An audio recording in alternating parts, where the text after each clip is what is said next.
Hello everyone and welcome to question 19 of the question and answers series. Again, interesting question. I'm really enjoying answering all of these. So today's question is, do you have any tests you give yourself to test whether you know a piece and you're ready to induct it into your repertoire? If so, can you share what those are? When do you officially include a song in your repertoire? So a method I'd quite like to use is recording myself from the point I can pretty much play the piece from start to finish.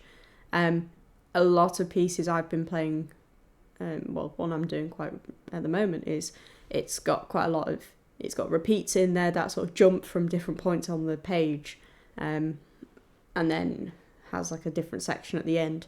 So for me, being able to play all of that in one string, even if there's loads of mistakes in there, is a good accomplishment for me.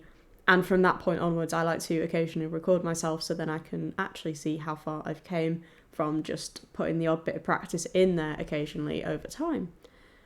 If I can play a piece with someone else in the room with minimal mistakes and not me swearing when I've played those mistakes, that is a really good accomplishment for me.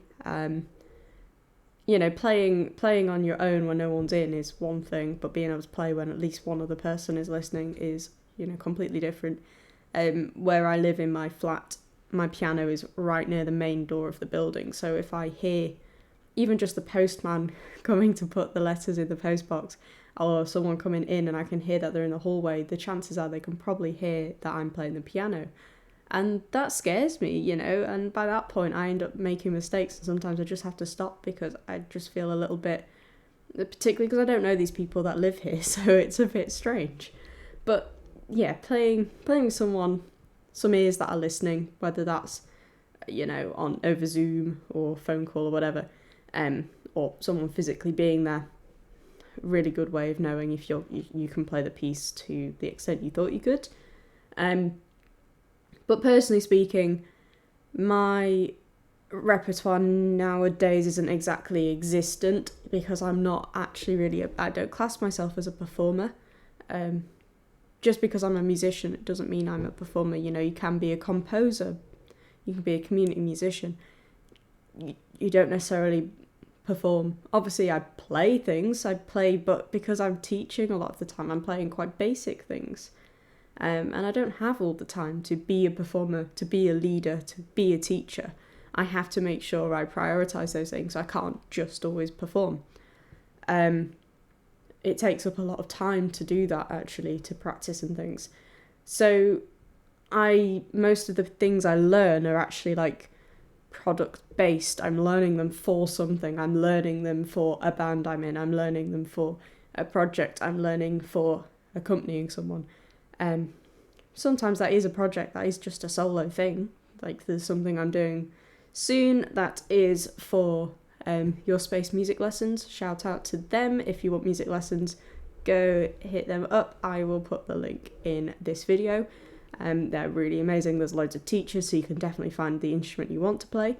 And it's all online lessons, so you can learn from home and get us lovely lot as your teacher. But yes, I'm doing something for that. They run a performance week every so often, and this one is at the end of this month actually, and they encourage all students to record a performance ready piece and all the staff to also record a performance ready piece. So I'm getting something ready for that, because I wanted to do something that the children would quite like to listen to as well as adults, and it's in a jazz style which fits me right to a T. But yeah, and there's loads of pieces I've learned in the past for solo piano that, of course, are still in my muscle memory somewhere. But if I wanted to perform those, I would have to practice them a bit more to get them to a standard that I'd feel comfortable performing them again. There's loads of basic pieces I could really pull out the bag and they'd be fine. But, you're talking about slightly more intermediate pieces that I would need to actually practice first. But yeah.